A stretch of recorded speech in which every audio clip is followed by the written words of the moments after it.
السلام عليكم. لا تنسوا الاعجاب بالفيديو والاشتراك في القناة تشجيعا لنا لنستمر بنشر المزيد ان شاء الله. السلام عليكم، معاكم دكتور عبد السلام جابر. طبعا الحلقة دي مخصصة للموضوع اللي شاغل مصر وشاغل العالم كله، هو كورونا فيروس او فيروس كورونا. طبعا الناس عندها قلق كبير، والصراحة من حقها لان الموضوع اصبح خطير جدا. لكن انا هذكر بعض الاعراض اللي لو كانت عندي مش غيرها، هي بس الاعراض اللي هذكرها دي. اي اعراض تانية بتكون مش مؤشر لكورونا، لكن الاعراض اللي هذكرها حالا دي لو كان اي عرض منهم موجود عندي اتوجه مباشرة للمستشفيات والمراكز المنوطة بالكشف والتحليل والتشخيص عن كورونا في المنطقة اللي أنا موجود فيها بدون تقاعس أو تكاثر، عشان أحد من انتشار العدوى، ولا قدر الله ما انشرش العدوى للمحيطين بيا والأهل لبيتي ولعائلتي.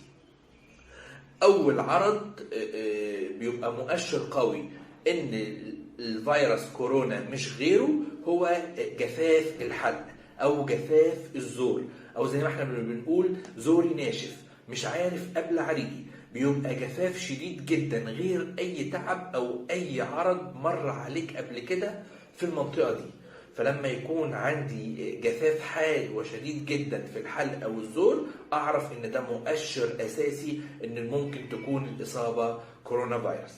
تاني حاجة ارتفاع في درجة الحرارة، ولكن ارتفاع درجة الحرارة هنا مش اقل من 39 درجة فيما فوق، يعني من 39 واحنا طالعين. ده بيكون مؤشر قوي جدا ان العدوى اللي عندي او الاصابه بتكون اصابه بفيروس كورونا. وارتفاع القوي في درجه الحراره بيكون مصاحب ليه رعشه او قشعريره قويه جدا جدا جدا. ثالث مؤشر الصداع القوي والصداع الحاد. صداع ممكن ما يستجبش للمسكنات العاديه وبشكل مستمر، ده برضو من أهم المؤشرات الإصابة بفيروس كورونا. يعني العرض بقى الأقوى أو العرض الأكبر هما اتنين الحقيقة. العرض الرابع هو الكحة الجافة، كحة ناشفة ولكن ليها صوت ووتيرة معينة. همثل لكم الصوت عشان الكل يعرف الكحة اللي بتبقى ناتجة عن فيروس كورونا بتبقى عاملة ازاي. بتبقى عاملة كده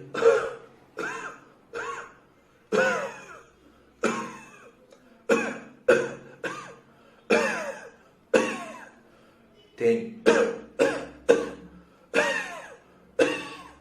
الكحة بتبقى عاملة كده بالظبط، كحة ناشفة، كحة مكتومة، كحة مش عارف أكحها، بتبقى غصب عني.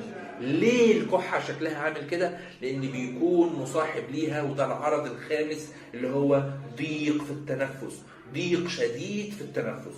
وانا عندي ضيق شديد في التنفس مش عارف اتنفس وتجيلي كحه، هتبقى الكحه بالشكل ده. انا عاوز اكح لكن صدري مش قادر يكحها، وبتبقى كحه جافه ما فيهاش اي اصوات تانية، ما فيهاش بلغم، ما فيهاش اي افرازات. ده مؤشر قوي جدا. اي صوت تاني للكحه غير اللي انا قلته